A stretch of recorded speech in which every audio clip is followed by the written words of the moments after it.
എല്ലാവർക്കും ആത്മനമസ്കാരം. ഇന്നത്തെ നമ്മുടെ സത്സംഗം ആരംഭിക്കുകയാണ്. ഈ ഒരു കർമ്മത്തെ ആ ഭഗവാന്റെ പാദങ്ങളിൽ സമർപ്പിച്ചുകൊണ്ട് നമുക്ക് ആരംഭിക്കാം. ഭാഗവതം പറയാനും കേൾക്കാനുമുള്ള അനുഗ്രഹവും അനുവാദവും നൽകണേ സർവേശ്വര. ഓം നമഃ ശിവായ. ഓം ഗും ഗുരുഭ്യോ നമഃ.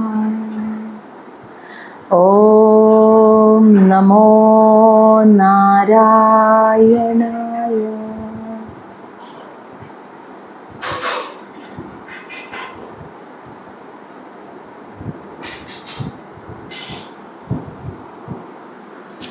ശ്രീമദ് മഹാഭാഗവതം ചതുർത്ഥ സ്കന്ധം അധ്യായം 21. പൃഥു മഹാരാജാവ് ജനങ്ങൾക്ക് നൽകുന്ന നിർദ്ദേശങ്ങൾ അല്ലെങ്കിൽ ശാസനകൾ, അതാണ് നമ്മൾ ഈ ഒരു അധ്യായത്തിൽ കാണുന്നത്. അപ്പോൾ നമ്മൾ കഴിഞ്ഞ ദിവസം ആ 99 അശ്വമേധയാഗം അങ്ങനെ പൂർത്തിയാക്കി. 100ാമത്തെ ചെയ്യാണ്ട് അത് പൂർത്തിയാക്കാതെ പൃഥുരാജാവ് അത് അവസാനിപ്പിച്ചു. ഭഗവാന്റെ അനുഗ്രഹങ്ങളൊക്കെ സ്വീകരിച്ച് ഭഗവാൻ സ്വധാമത്തിലേക്കും പൃഥു മഹാരാജാവ് സ്വന്തം നഗരത്തിലേക്കും തിരിച്ചു പോകുന്നതായിട്ട് കണ്ടു ഇന്നലെ. ഇനി ഈ അധ്യായത്തിൽ അങ്ങനെ തിരിച്ചു വന്ന പൃഥുവിൻ്റെ ഭരണം, പൃഥു എങ്ങനെയാണ് ജനങ്ങൾക്ക് നല്ല നിർദ്ദേശങ്ങൾ നൽകിയത് എന്നതിനെക്കുറിച്ചാണ് ഈ ഒരു അധ്യായത്തിൽ പറയുന്നത്. അപ്പം നമുക്ക് ശ്ലോകം 1 കടക്കാം. ശ്ലോകം 1. മൈത്രേയ ഉവാച. മൈത്രേയ മഹർഷി വിതുരരോട് പറയുകയാണ്. മൗക്തികൈഹി കുസുമസ്രഗ്ഭിഹി ദുകൂലൈഹി സ്വർണതോരണൈഹി മഹാസുരഭിഭിഹി ധൂപൈഹി മണ്ഡിതം തത്ര തത്ര വൈ. അതായത് പൃഥുരാജാവ് ആ യജ്ഞശാലയിൽ നിന്നൊക്കെ പോന്ന് സ്വന്തം നഗരത്തിലേക്ക് പ്രവേശിച്ചപ്പോൾ അവിടെ ആ നഗരത്തിലെ ജനങ്ങൾ, പ്രജകൾ എങ്ങനെയാണ് രാജാവിനെ സ്വീകരിച്ചത്, എങ്ങനെയാണ് ആ നഗരത്തെ അണിയിച്ചൊരുക്കിയത്, അലങ്കരിച്ചത് എന്നൊക്കെയാണ് നമ്മൾ ഈ ഒരു 4-5 ശ്ലോകങ്ങളിൽ കാണുന്നത് കേട്ടോ. അപ്പോൾ ആദ്യം പറയുന്നത് മൗക്തികൈഹി മുത്തുമാലകൾ, കുസുമസ്രഗ്ഭി പുഷ്പഹാരങ്ങൾ, ദുകൂലൈഹി പട്ടുവസ്ത്രങ്ങൾ, സ്വർണത്തോരണൈഹി സ്വർണത്തോരണങ്ങൾ, മഹാസുരഭിഭിഹി എന്ന് വെച്ചാൽ നല്ല സുഗന്ധവ്യഞ്ജനങ്ങൾ, നല്ല അത്യധികം സുഗന്ധമുള്ള വസ്തുക്കൾ, ധൂപൈഹി ദ്രവ്യങ്ങൾ, ഇവയാൽ മണ്ഡിതം അലങ്കരിച്ചു, തത്ര തത്ര വൈന്ന്. ആ രാജാവ് ആ നഗരത്തിലേക്ക് പ്രവേശിച്ചപ്പോൾ ആ നഗരം മുഴുവൻ മുത്തുമാലകൾ, പുഷ്പഹാരങ്ങൾ, പട്ടുവസ്ത്രങ്ങൾ കൊണ്ടൊക്കെ, സ്വർണത്തോരണങ്ങൾ കൊണ്ടും നല്ല അത്യധികം സുഗന്ധമുള്ള ദ്രവ്യങ്ങൾ പുകച്ചുമൊക്കെ നല്ല ഒരു രാജ്യം മുഴുവൻ അലങ്കരിച്ചു വെച്ചിരിക്കുകയായിരുന്നു പ്രജകൾ, ജനങ്ങൾ രാജാവിനെ സ്വീകരിക്കാനായിട്ട്. ആ അലങ്കാര വർണ്ണനയാണ് നമ്മൾ കാണുന്നത് ആദ്യത്തെ 4-5 ശ്ലോകങ്ങളിൽ. ഇനി 2ാമത്തെ ശ്ലോകം. ചന്ദന അഖരു തോയ ആർദ്ര രത്യ ചത്വര മാർഗവത് പുഷ്പ അക്ഷത ഫലൈഹി തോക്മൈഹി ലാജൈഹി അർച്ചിഭിഹി അർച്ചിതം. ചന്ദനം, ചന്ദനം. അഗരു, സുഗന്ധമുണ്ടാക്കുന്ന ഒരു തരം ദ്രവ്യം, അഗരു. തോയം, ചന്ദനത്തിൻ്റെ തൈലം, തോയം.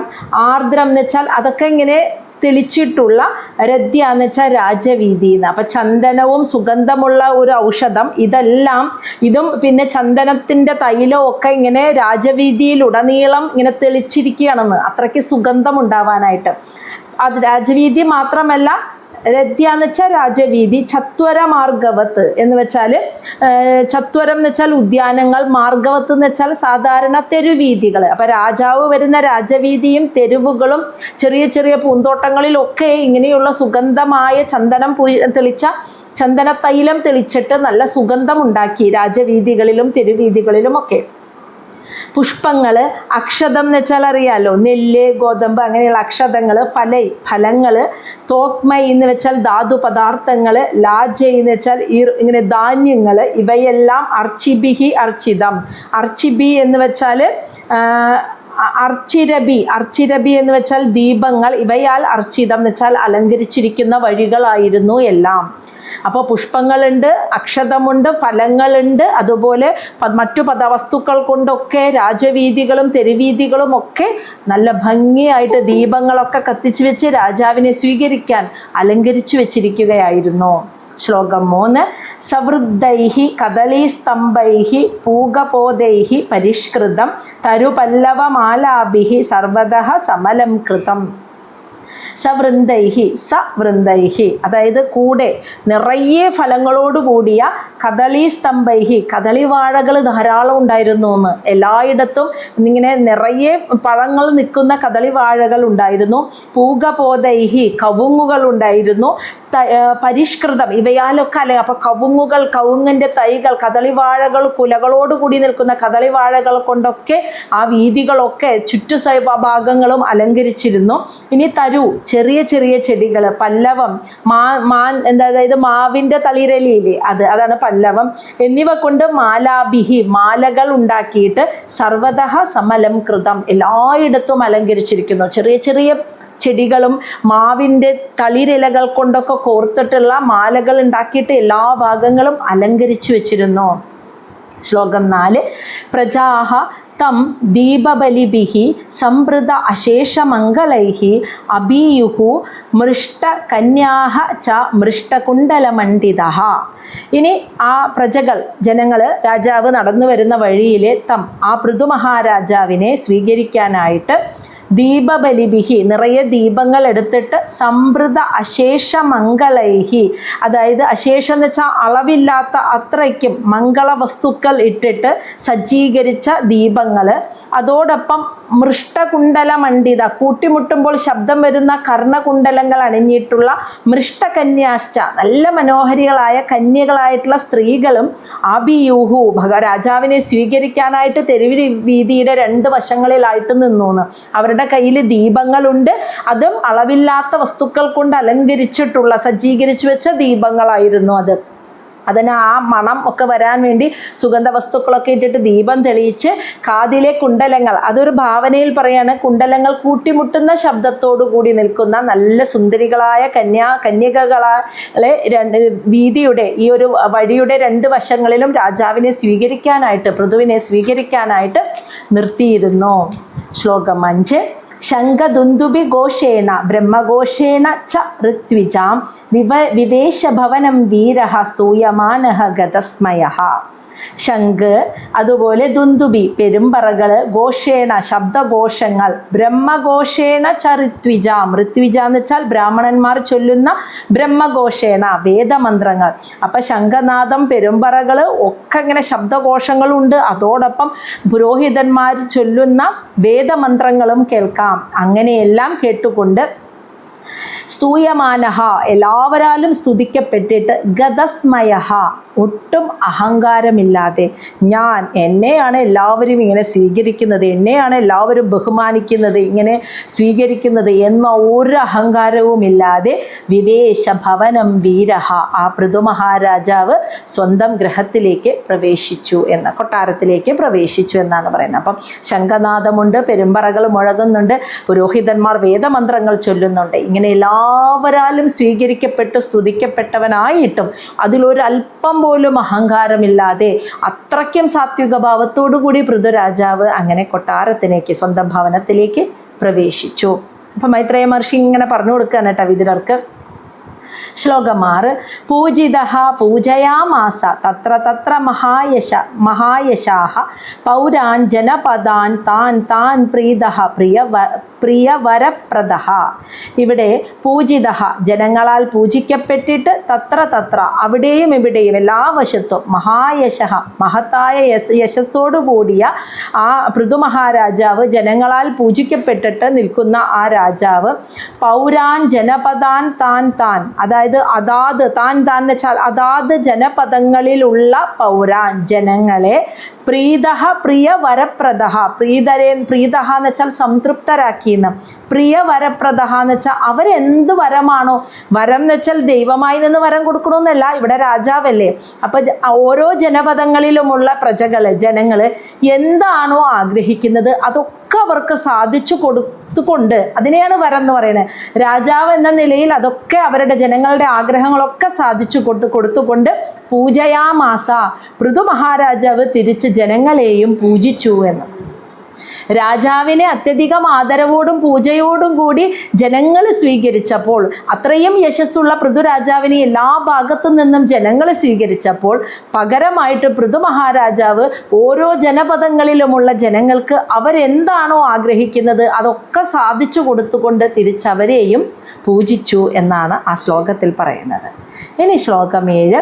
സഹ ഏവം ആദീനി അനവദ്യചേഷ്ടിതഃ കർമാണി ഭൂയാംസി മഹാൻ മഹത്തമഃ കുർവാൻ ശശാസ അവനിമണ്ഡലം യശഃ സ്ഫീതം നിധായ ആരുരുഹേ പരംപദം. സഹ, ആ പൃഥുരാജാവ്, ആദീനി എന്ന് വെച്ചാൽ ഇപ്രകാരം, ഏവം എന്ന് വെച്ചാൽ ഇപ്രകാരം, ആദീനി എന്ന് വെച്ചാൽ ആരംഭം മുതലേ. അപ്പം രാജാവ് ഭരിക്കാൻ തുടങ്ങിയപ്പോൾ മുതലേ, അതായത് ഈ അശ്വമേധയാഗം നടത്തുന്നതിന് മുമ്പ് പുരോഹിതന്മാരെല്ലാം കൂടി രാജാവിനെ സിംഹാസനാരോഹണം നടത്തിയല്ലോ. അപ്പം മുതലേ തന്നെ സഹ, ഈ പൃഥുരാജാവ്, ഏവം ഇപ്രകാരം, അനവദ്യചേഷ്ടിതഃ, അനവദ്യചേഷ്ടിതം എന്ന് വെച്ചാൽ ഒരാൾക്കും ഒരു കുറ്റവും കുറവും കണ്ടുപിടിക്കാൻ കഴിയാത്ത രീതിയിലുള്ള ചേഷ്ടിതഃ എന്ന് വെച്ചാൽ കർമ്മങ്ങൾ. കർമാണി ഭൂയാംസി, അങ്ങനെ അത്യധികമായ ഒരുപാട് കർമ്മങ്ങളെ, മഹാൻ മഹത്തമഃ, മഹാന്മാരിൽ മഹാനായ പൃഥു മഹാരാജാവ്, ആദീനി ആദ്യം മുതലേ ചെയ്തു പോന്നിരുന്നു. പൃഥു ചെയ്യുന്ന കർമ്മങ്ങളിൽ ഒരു കുറ്റം കണ്ടുപിടിക്കാൻ പറ്റില്ല. ഒരാൾക്കൊരു കുറ്റവും കുറവും കണ്ടുപിടിക്കാൻ കഴിയാത്ത രീതിയിലുള്ള അത്യധികം ഒരുപാട് അനേകം കർമ്മങ്ങളെ, അതാണ് കർമാണി ഭൂയാംസി, അനേകായിരം കർമ്മങ്ങളെ മഹാന്മാരിൽ മഹാനായ പൃഥു മഹാരാജാവ് സ്ഥാനാരോഹണം നടന്ന അന്നു മുതലേ തന്നെ, ആദ്യം മുതൽക്ക് തന്നെ ചെയ്തു പോന്നു. കുറുവൻ ശശാസ അവനി മണ്ഡലം യശഃ, അങ്ങനെ കുറുവൻ എന്ന് വെച്ചാൽ നിർവഹിച്ചു, ശശാസ എന്ന് വെച്ചാൽ ഭരിച്ചു, അവനി മണ്ഡലം, അങ്ങനെ പൃഥുരാജാവ് ഭൂമണ്ഡലം മുഴുവൻ തൻ്റെ ഭരണം നിർവഹിച്ചു. യശഃ, അദ്ദേഹത്തിൻ്റെ യശസ് സ്ഫീതം ഇങ്ങനെ പ്രചരിക്കാൻ തുടങ്ങി, നിതായ പ്രചാരം നേടി, അങ്ങനെ അദ്ദേഹത്തിൻ്റെ കീർത്തി ഭൂമി മുഴുവനും പ്രചരിക്കാൻ തുടങ്ങി. അവസാനം ആരുരുഹേ പരംപദം, അവസാനം അദ്ദേഹം ആ പരമപദത്തെ പ്രാപിച്ചു എന്ന് പറഞ്ഞിട്ട് മൈത്രേയ മഹർഷി അത് അവിടെ അവസാനിപ്പിക്കാനാണ് ശ്രമിച്ചത്. അപ്പോൾ മൈത്രേയ മഹർഷി പറയാണ്, ഇവിടെ പൃഥു മഹാരാജാവ് എന്നിട്ട് ആദ്യം മുതലേ തന്നെ ജനങ്ങൾക്ക് ആർക്കും ഒരു കുറ്റം കണ്ടുപിടിക്കാൻ പറ്റാത്ത രീതിയിൽ, നല്ല രീതിയിൽ അനേകം കർമ്മങ്ങളെ കാഴ്ചവെച്ചു. അങ്ങനെ അദ്ദേഹം തൻ്റെ ആ സാത്വികമായ രീതിയിലുള്ള ഭരണം, ഭൂമണ്ഡലം മുഴുവൻ നല്ല രീതിയിലുള്ള ഭരണം നിർവഹിച്ചു. അദ്ദേഹത്തിൻ്റെ യശസ് എല്ലാവിടെയും പ്രചരിക്കാൻ തുടങ്ങി. അവസാനം അദ്ദേഹം പരമപദം പ്രാപിച്ചു എന്ന് പറഞ്ഞിട്ട് മൈത്രേയ മഹർഷി ആ കർമ്മം, പൃഥുരാജാവിനെ കുറിച്ച് പറഞ്ഞു കൊടുക്കുന്ന കർമ്മം അവിടെ അവസാനിപ്പിക്കാൻ ശ്രമിച്ചു. പക്ഷെ ആര് വിടുവോ? വിദുരർ അത് വിടില്ല. അദ്ദേഹത്തിന് അത് വിശദമായി കേൾക്കണമെന്നൊരാഗ്രഹം പറയാൻ കേട്ടോ. അപ്പം അത് പറയുന്നത് ശ്ലോകം 8 സൂത ഉവാച എന്ന് പറയുമ്പോൾ നമ്മൾ ഭാഗവതത്തിൻ്റെ ഏറ്റവും ആദ്യത്തിലെ പ്രഥമ സ്കന്ധത്തിലേക്ക് പോകുന്നു. അവിടെ നമ്മൾ കണ്ടത് നൈമിഷാരണ്യത്തിലിരുന്ന് സൂതമുനി ശൗനകാദികൾക്ക് പറഞ്ഞു കൊടുക്കുകയാണ്. അപ്പം സൂതമുനിയാണ് കഥ പറയുന്നത്. അത് മൈത്രേയ മഹർഷി വിദുരർക്ക് പറഞ്ഞു കൊടുക്കുന്നതായിട്ടാണ് പറയുന്നത്. അപ്പം മൈത്രേയ മഹർഷി ഇങ്ങനെ പറഞ്ഞു, വിദുരർ ഇങ്ങനെ ചോദിച്ചു എന്നൊക്കെ പറഞ്ഞിട്ടാണ് പറയുന്നത്. അപ്പം സൂതമുനി പറയുകയാണ്, തത് ആദിരാജസ്യ യശഃ വിജൃംഭിതം ഗുണൈഹി അശേഷൈഹി ഗുണവത് സഭാജിതം ക്ഷതാ മഹാഭാഗവതഃ സദസ്പദേ കൗശാരവീം പ്രാഹ ഗൃണന്തം അർച്ചയൻ. അതായത് തത് ആദിരാജസ്യ, ആദിരാജാവായ ആ പൃഥുവിൻ്റെ യശസ് വിജൃംഭിതം വികസിപ്പിക്കുന്നതിനായിട്ട് ഗുണൈഹി അശേഷ, അശേഷം ഗുണങ്ങൾ എന്ന് വെച്ചാൽ പരിമിതിയില്ലാത്ത അപരിമിതമായ ഗുണങ്ങളോട് കൂടിയ ഗുണവത് സഭാജിതം, ഗുണവാന്മാരാൽ എന്താ പറയുക അനുമോദിക്കപ്പെടുന്നവനും, അതാണ് ഗുണവത് സഭാജിതം, ഗുണമുള്ളവരാൽ അനുമോദിക്കപ്പെടുന്നവനും അപരിമിതമായ ഗുണങ്ങളോടും കൂടിയ ആ പൃഥു മഹാരാജാവിൻ്റെ കീർത്തിയെ വിജൃംഭിതം വികസിപ്പിക്കാൻ, അതായത് പ്രചരിപ്പിക്കാനായിട്ടുള്ള ഒരു കർമ്മമാണ് ഇവിടെ നടന്നുകൊണ്ടിരിക്കുന്നത്. മൈത്രേയ മഹർഷി വിദുരർക്ക് പറഞ്ഞു കൊടുക്കുന്ന ഈ കർമ്മം അങ്ങനെ പൃഥുവിൻ്റെ കീർത്തിയെ വർദ്ധിപ്പിക്കാൻ വേണ്ടിയിട്ടുള്ളതാണ്. അങ്ങനെ ഗൃണന്തം അർച്ചയൻ, ആ പൃഥുവിൻ്റെ കീർത്തിയെ വർദ്ധിപ്പിക്കുന്ന കാര്യങ്ങൾ ഇങ്ങനെ പറഞ്ഞുകൊണ്ടിരിക്കവേ, അതാണ് ഗൃണന്തം, അതിങ്ങനെ മൈത്രേയ മഹർഷി പറഞ്ഞുകൊണ്ടിരിക്കയേ ക്ഷത മഹാഭാഗവത, അതായത് മഹാഭക്തനായിട്ടുള്ള ക്ഷത എന്ന് വെച്ചാൽ വിദുരര്, സദസ്പദേ എന്ന് വെച്ചാൽ ഇവിടെ സദസ്സിലെ മുഖ്യനായവനെ എന്നാണ് അർത്ഥം. സദസ്പദേ, സദസ്സിൽ മുഖ്യനായവനെ എന്ന് വെച്ചാൽ ഇവിടെ സൂതമുനി ശൗനക മഹർഷിയെ വിളിക്കുകയാണ്. ആ നൈമിഷാരണ്യത്തിലെ മഹർഷിമാരിൽ മുഖ്യനായ ശൗനക മഹർഷിയെയാണ് വിളിക്കുന്നത്. സദസ്പദേ, അല്ലയോ ശൗനക മഹർഷിയെ. മഹാഭക്തനായിട്ടുള്ള വിതുരർ കൗഷാരവീം എന്ന് വെച്ചാൽ മൈത്രേയ മഹർഷിയോട് പ്രാഹ ഇപ്രകാരം പറഞ്ഞു എന്ന്. അപ്പോൾ ആദ്യത്തെ ചക്രവർത്തിയായിട്ടുള്ള ആ പൃഥു മഹാരാജാവ് എന്ന് വിളിക്കാൻ കാരണം ഇതിനു മുൻപ് രാജാക്കന്മാരില്ലാഞ്ഞിട്ടല്ല, പക്ഷേ ഇങ്ങനെ പലതായി കിടന്നിരുന്ന ഭൂമിയെ ഒരു ഏകീകരിച്ചുകൊണ്ട് ഒരൊറ്റ ഭരണത്തിന് കീഴിൽ 7 ദ്വീപുകളായി തിരിച്ച് ആ 7 ദ്വീപുകളെ ഒക്കെ പലതായി ഇങ്ങനെ വിഭജിച്ച് ഓരോന്ന് സെപ്പറേറ്റ് രാജ്യങ്ങൾ, ഇന്ന് നമ്മൾ രാജ്യങ്ങൾ എന്നൊക്കെ പറയുന്ന പോലെ ആക്കിയിട്ട് ഓരോ ജനങ്ങൾക്കും, നമ്മൾ തൊട്ട് മുന്നേ കണ്ടില്ലേ ആ നാഗരിക ജീവിതം, അതായത് മലയോരങ്ങളിൽ ജീവിക്കേണ്ടവർക്ക് ആ രീതിയിൽ, അങ്ങനെ നഗരവാസികൾക്ക് ആ രീതിയിൽ, അങ്ങനെ ഒരു നാഗരിക ജീവിതത്തിന് തുടക്കമിട്ട ആളാണ് പൃഥു. അതുകൊണ്ടാണ് അദ്ദേഹത്തിന് ആദ്യത്തെ ചക്രവർത്തി എന്ന് ആ അർത്ഥത്തിൽ വിളിക്കുന്നത്. അങ്ങനെ ആ പൃഥു മഹാരാജാവിൻ്റെ യശസ് പ്രചരിപ്പിക്കുന്ന, അനേകം ഗുണങ്ങളുള്ള ആ മഹാരാജാവിൻ്റെ യശസ് പ്രചരിപ്പിക്കാനായിട്ടുള്ള അദ്ദേഹത്തിൻ്റെ കാര്യത്തെക്കുറിച്ച് ഇങ്ങനെ പറഞ്ഞുകൊണ്ടിരിക്കവേ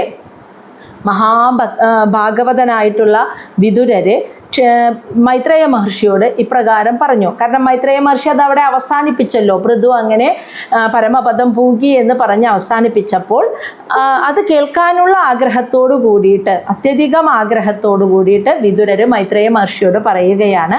വിതുര ഉവാച സഹ അഭിഷിക്തഃ പൃഥുഃ വിപ്രൈഃ ലബ്ധാ അശേഷസുരാ അർഹണഃ ബിഭ്രത് സ വൈഷ്ണവം തേജഃ ബാഹോഃ യാഭ്യാം ദുദോഹഗാം.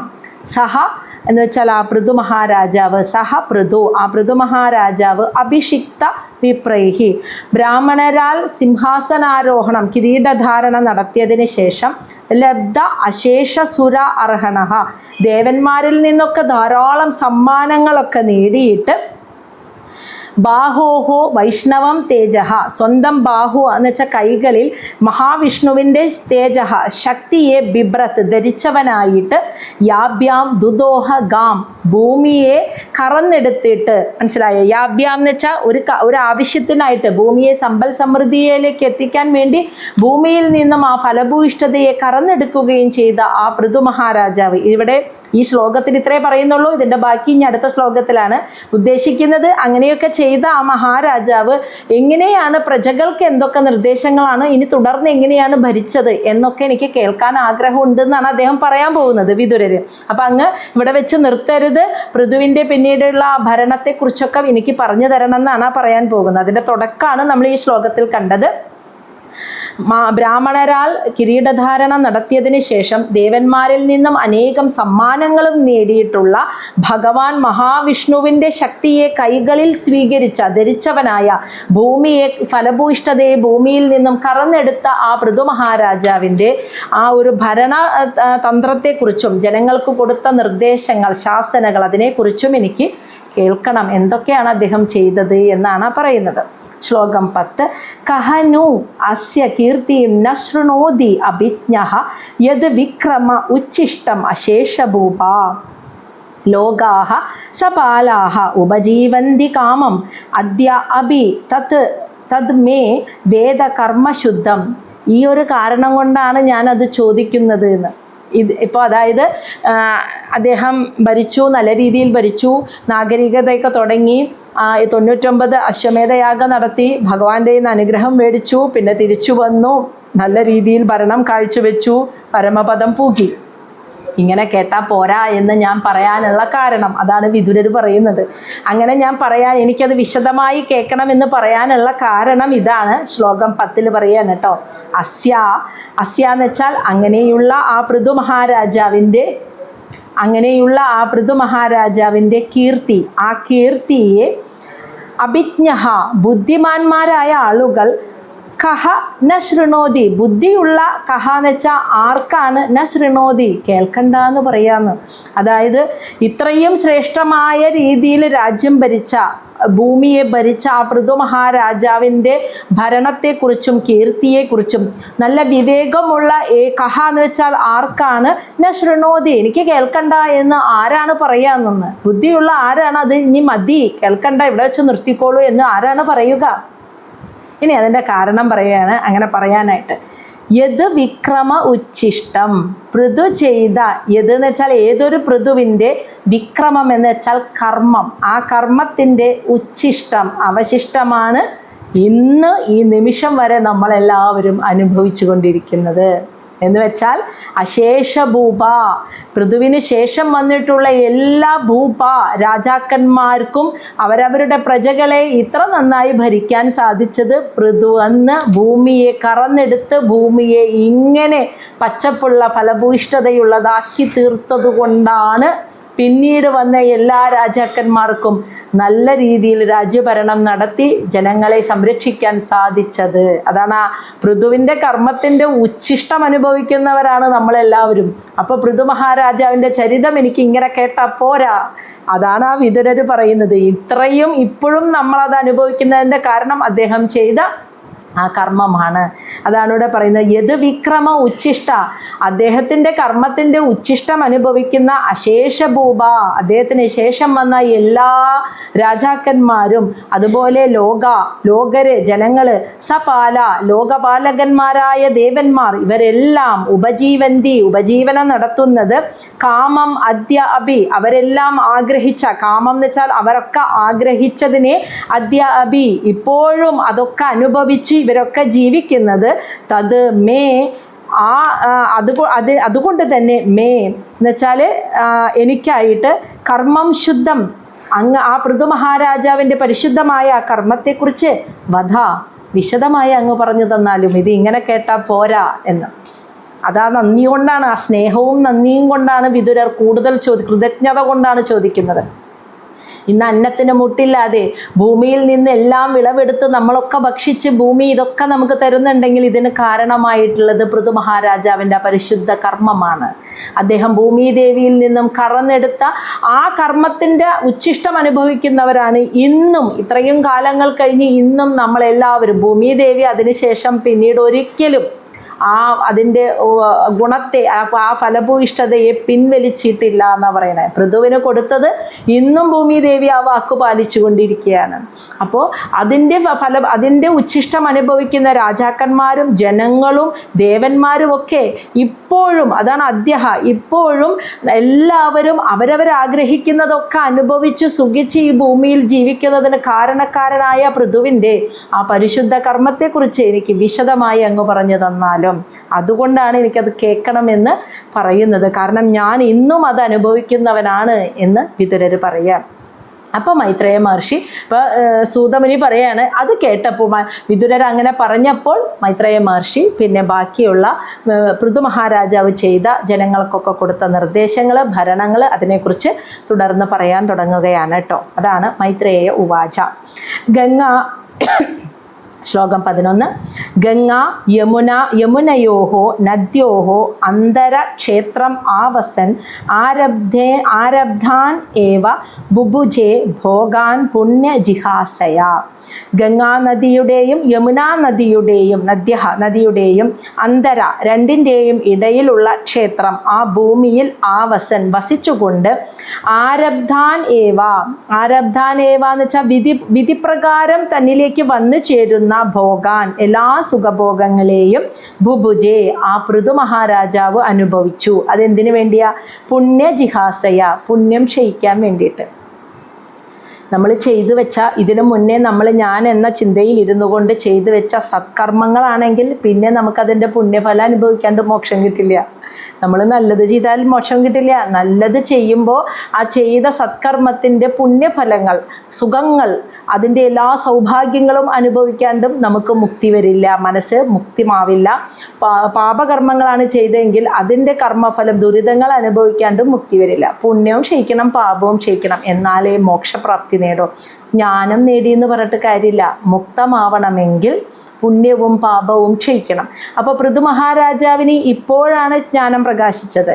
ഇതിനു മുൻപത്തെ ജന്മങ്ങളിലൊക്കെ അദ്ദേഹം ചെയ്തു വെച്ച പുണ്യഫലങ്ങളുടെ, പുണ്യങ്ങളായിരിക്കുമല്ലോ കൂടുതലും ചെയ്തിട്ടുണ്ടാവും, അതുകൊണ്ടാണല്ലോ ഇങ്ങനെ ഒരു ജന്മം കിട്ടിയത്. ആ പുണ്യഫലത്തിൻ്റെ പുണ്യം അനുഭവിച്ച് തീർക്കണ്ടേ? അതിൻ്റെ സൗഭാഗ്യങ്ങളും സുഖവും ദുഃഖവും ഭൂമിയിൽ തന്നെയാണ് അനുഭവിക്കേണ്ടത്. അപ്പോൾ ആ സൗഭാഗ്യങ്ങളെ അനുഭവിച്ച് തീർക്കാനായിട്ട് തന്നിലേക്ക്, അതാണ് ആരബ്ധാൻ ഇവ എന്ന് വെച്ചാൽ, അതിനുവേണ്ടി ഇപ്പോൾ കുറേ സുഖം കിട്ടാനും സൗഭാഗ്യം കിട്ടാനും പണം കിട്ടാനും കൊട്ടാരത്തിൽ വസിക്കാനും വേണ്ടിയൊന്നും പൃഥു ഒന്നും ചെയ്യുന്നില്ല. പക്ഷേ വിധി, പ്രകൃതി നിശ്ചയപ്രകാരം തന്നിലേക്ക് വന്നു ചേരുന്ന സൗഭാഗ്യങ്ങളെ അനുഭവിച്ചു. അതിലൊരുപാട് അങ്ങോട്ട് സന്തോഷിച്ച് എന്താ പറയുക, മതിമറന്നിട്ടല്ല ആ സുഖങ്ങളെയും സൗഭാഗ്യങ്ങളെയും സന്തോഷത്തോടെ സ്വീകരിച്ച്, എന്നാൽ വെറുപ്പുമില്ല, സന്തോഷത്തോടെ അനുഭവിച്ചിട്ട് പുണ്യം ക്ഷയിപ്പിക്കാൻ വേണ്ടി ഗംഗ നദിയുടെയും യമുനാ നദിയുടെയും ഇടയിൽ വരുന്ന ഭൂമിയിൽ അദ്ദേഹം അങ്ങനെ കുറേ കാലം താമസിച്ചു. അവിടെ ജീവിച്ചുകൊണ്ടാണ് അദ്ദേഹം ഭരിച്ചിരുന്നത്, രാജ്യം ഭരിച്ചിരുന്നത്. അപ്പോൾ എല്ലാ സുഖങ്ങളും അദ്ദേഹം അനുഭവിച്ചിരുന്നു. അതെന്തിനായിരുന്നു? അദ്ദേഹത്തിൻ്റെ ഉള്ളിൽ ഒരൊറ്റ ചിന്തയുള്ളൂ, ഇങ്ങനെ സുഖിച്ചെനിക്ക് ജീവിക്കണം എന്നല്ല, ഇങ്ങനെ ഈ ഒരു സൗഭാഗ്യത്തെ അനുഭവിച്ച് ഞാൻ മുൻജന്മത്തിൽ ചെയ്ത പുണ്യഫലങ്ങളുടെ സൗഭാഗ്യങ്ങൾ ഇതോടുകൂടി അങ്ങോട്ട് ആ പുണ്യം ക്ഷയിക്കട്ടെ. അനുഭവിച്ച് തീർത്താലല്ലേ ക്ഷയിക്കുള്ളൂ. അതുപോലെ പാപമായാലും അനുഭവിച്ച് തീരാണ്ട് ക്ഷയിക്കില്ല. ഏത് ഗംഗയിൽ കുളിച്ചാലും അനുഭവിച്ച് തീരാതെ പുണ്യഫലവും പാപഫലവും ക്ഷയിക്കില്ല. അപ്പം അത് ക്ഷയിക്കാൻ, ആ പുണ്യഫലം പുണ്യം ഇല്ലാണ്ടായി തീരാൻ വേണ്ടിയിട്ട് ആ സൗഭാഗ്യങ്ങളെയൊക്കെ അദ്ദേഹം അനുഭവിച്ചു, അവിടെ ജീവിച്ചു. ശ്ലോകം 12. സർവത്ര അസ്ഖലിത ആദേശ സപ്തദ്വീപ ഏകദണ്ഡ ദൃക് അന്യത്ര ബ്രാഹ്മണ കുലാത് അന്യത്ര അച്യുത ഗോത്രതഃ. അങ്ങനെ അദ്ദേഹം ഭരിച്ചത് എങ്ങനെയാണെന്നാണ് പറയുന്നത് കേട്ടോ. സപ്തദ്വീപം, ഭൂമിയെ 7 ദ്വീപുകളായിട്ട് തിരിച്ചിട്ടായിരുന്നു. മൊത്തം ഭൂമിയെ 7 ദ്വീപുകളായിട്ട് തിരിച്ചു. ഈ 7 ദ്വീപുകളിലും ഏകദണ്ഡ ദൃക്ക്, അതായത് ഒരേ ഒരു ചെങ്കോലേന്തിക്കൊണ്ട് ഒരൊറ്റ ഭരണാധികാരിയായിരുന്നു കൊണ്ടാണ് പൃഥു ഭരിച്ചതെന്ന്. ഇന്ന് നമ്മുടെ ഭരണാധികൾക്ക് ഒരു സ്റ്റേറ്റ് ഭരിക്കാൻ അല്ലെങ്കിൽ ഒരു രാജ്യം ഭരിക്കാൻ തന്നെ എത്ര കഷ്ടപ്പെടുന്നു. അന്ന് പൃഥു മഹാരാജാവ് ഭൂമിയെ 7 ദ്വീപുകളായിട്ട് തിരിച്ചിട്ട് ഈ 7 ദ്വീപുകളും ഭൂമി മൊത്തവും ഒരൊറ്റ ചെങ്കോലേന്തിയ രാജാവ് പൃഥു എന്ന ചക്രവർത്തിയാണ് ഭരിച്ചിരുന്നത്. അതും ഇത്ര ഭംഗിയായിട്ട്, ആർക്കും ഒരു കുറവില്ലാതെ, ഭൂമി മുഴുവനും ആർക്കും ഒരു കുറവില്ലാതെയായിരുന്നു ഭരിച്ചിരുന്നത്. അവിടെ അദ്ദേഹം ഒരു നിർദ്ദേശമുണ്ട്. എന്താണോ പൃഥു മഹാരാജാവിൻ്റെ നിർദ്ദേശം അത് എല്ലാവരും ആ ആജ്ഞയെ അനുസരിച്ചിരിക്കണം. അത് നിർബന്ധമാണ്. അതാണ് സർവത്ര എല്ലാവരും, ഭൂമി മുഴുവനുള്ള എല്ലാ പ്രജകളും അസ്ഖലിത ആദേശ, ഒരു മാറ്റവും കൂടാതെ ആദേശ, അദ്ദേഹത്തിൻ്റെ നിർദ്ദേശങ്ങളെ അനുസരിക്കണം. അത് അദ്ദേഹത്തിന് നിർബന്ധമാണെന്ന്. അതിലൊരു കണ്ണുകിട്ട് അദ്ദേഹം ഒരാൾക്ക് വേണ്ടി, ഏറ്റവും വലിയ ബന്ധുവാണെങ്കിലും ഏറ്റവും വലിയ മിത്രമാണെങ്കിലും ഒരാൾക്ക് വേണ്ടിയും ആ നിയമങ്ങളെ അദ്ദേഹം മാറ്റാൻ തയ്യാറല്ല. ഒരു മാറ്റവും കൂടാതെ അദ്ദേഹത്തിൻ്റെ ആജ്ഞകളെ എല്ലാവരും അനുസരിക്കണം, ഭൂമി മുഴുവനും. അവിടെ 2 കൂട്ടത്തിലുള്ള 2 വിഭാഗത്തിൽപ്പെടുന്നവരെ മാത്രം പൃഥുരാജാവ് മാറ്റി നിർത്തി. അതാരാണെന്നാണ് പറയുന്നത്. അന്യത്ര, ഒഴികെ, ബ്രാഹ്മണ കുലാത്, ബ്രാഹ്മണ കുലത്തിലുള്ളവരെ മാറ്റി നിർത്തി. അവർ രാജാവിൻ്റെ നിർദ്ദേശങ്ങളെ അനുസരിച്ചില്ലെങ്കിലും പൃഥുവിന് കുഴപ്പമില്ല എന്ന്. ബ്രാഹ്മണ കുലം എന്ന് പറഞ്ഞാൽ ഇവിടെ ജാതിയല്ല ഉദ്ദേശിച്ചത്, അറിയാലോ. ബ്രഹ്മത്തെ അറിഞ്ഞ ഋഷിമാരുണ്ടല്ലോ, ബ്രഹ്മ ഋഷിമാരായിട്ട് ബ്രഹ്മത്തെ അറിഞ്ഞനുഭവിച്ചിരിക്കുന്ന സ്ഥാനത്തുള്ള ആ ഋഷിമാർ, അവർ രാജാവിൻ്റെ ശാസനങ്ങളെ അനുസരിച്ചില്ലെങ്കിലും രാജാവ് പൃഥുവിന് കുഴപ്പമില്ല, അവരെ ആ ശാസനകളിൽ നിന്നും ഒഴിവാക്കി. ഇനി അതുപോലെ അന്യത്ര എന്ന് വെച്ചാൽ ഒഴിവാക്കി. അച്യുത ഗോത്രത, ഭഗവാന്റെ ഗോത്രത്തിൽ വംശത്തിൽ ജനിച്ച എന്ന് വെച്ചാൽ ആ നിഷ്കളങ്ക ഭക്തരായവരെ, മഹാവിഷ്ണുവിൻ്റെ നിഷ്കളങ്കരായ ഭക്തന്മാരെയും ഈ ശാസനയിൽ നിന്നും പൃഥു മാറ്റി നിർത്തി. ബ്രഹ്മത്തെ അനുഭവിച്ചറിഞ്ഞവരെ, ഋഷികളെയും മഹാവിഷ്ണുവിൻ്റെ നിഷ്കളങ്ക ഭക്തരെയും, ആ ഗോത്രത്തിൽ ജനിച്ച നിഷ്കളങ്ക ഭക്തരെയും തൻ്റെ ശാസനകൾ അനുസരിച്ചില്ലെങ്കിലും നിർബന്ധമില്ല, അവരെ അങ്ങോട്ട് ഒഴിവാക്കി. ബാക്കി ഭൂമിയിലെ എല്ലാവരും പൃഥുവിൻ്റെ ശാസനകളെ ഒരു മാറ്റവും കൂടാതെ അനുസരിക്കണമെന്ന് പറഞ്ഞ് ഒരു ചെങ്കോൽ ധരിച്ച ഒരൊറ്റ ചക്രവർത്തിയായി നിന്നുകൊണ്ട് 7 ദ്വീപുകളും നിറഞ്ഞ ഭൂമണ്ഡലത്തെ പൃഥു ഭംഗിയായിട്ട് ഭരിച്ചു എന്നാണ് പറയുന്നത്.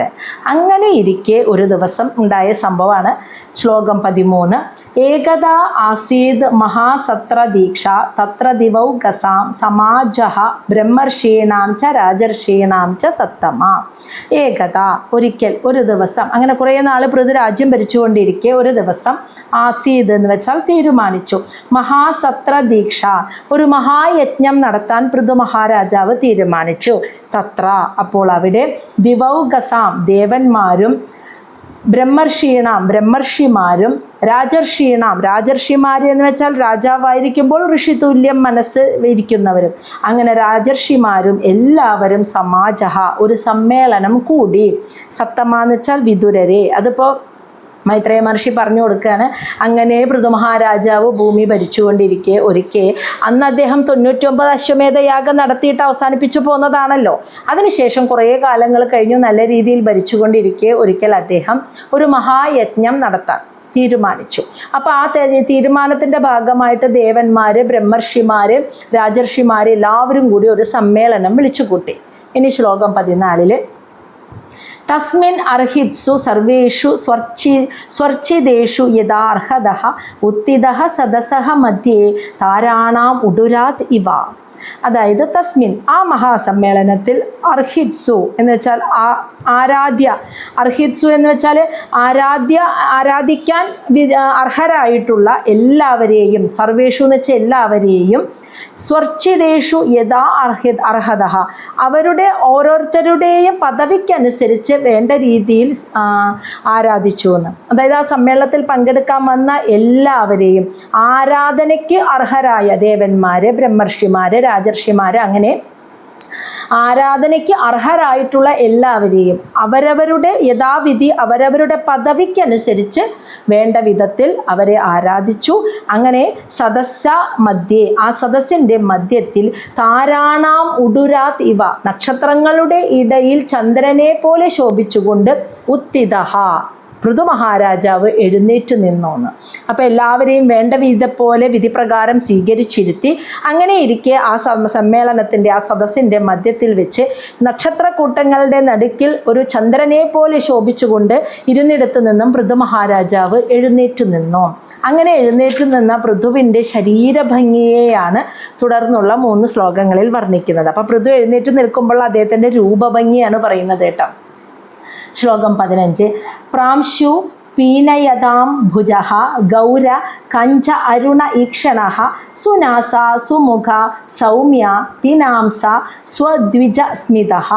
പ്രാംശു, വളരെ ഉയരമുള്ള, പീന ആയതഃ, ദീർഘവും വിശാലവുമായിട്ടുള്ള, ഭുജഃ, കരങ്ങൾ, അതായത് നല്ല നീളമുള്ള കരങ്ങൾ, ഗൗരവ എന്ന് വെച്ചാൽ ഗൗരഹ എന്ന് വെച്ചാൽ വെളുത്ത് സുന്ദരമായ രൂപം, കഞ്ച അരുണ ഈക്ഷണ, കഞ്ചം താമരപ്പൂ പോലെ ചുവന്ന, ഉദയസൂര്യനെ പോലെ ചുവന്നിരിക്കുന്ന കണ്ണുകൾ, സുനാസ മനോഹരമായ മൂക്കുകൾ, സുമുഖ മനോഹരമായ മുഖം, സൗമ്യ കണ്ടാൽ ശാന്തമായ ഭാവം, പിനാംസ ഉയർന്ന തോളുകൾ, സുദ്വിജസ്മിത സുന്ദരമായ ദ്വിജം പല്ലുകൾ കാണിച്ചുള്ള സ്മിതം പുഞ്ചിരിയുമായിരുന്നു ഉണ്ടായിരുന്നത്. അപ്പം നല്ല നീളമുള്ള കയ്യെ, വെളുത്ത രൂപം, താമരപ്പൂ പോലെ ഉദയസൂര്യൻ്റെ നിറമുള്ള എന്താ പറയുക, ആ ഒരു ചുവന്ന കണ്ണുകൾ, മനോഹരമായ മൂക്ക്, മനോഹരമായ മുഖം, ശാന്തഭാവം, ഉയർന്ന തോളുകൾ, സുന്ദരമായ പല്ലുകൾ കാണിച്ചുള്ള പുഞ്ചിരിയുമായിരുന്നു ആ എഴുന്നേറ്റ് നിന്ന പൃഥുവിൻ്റേത്.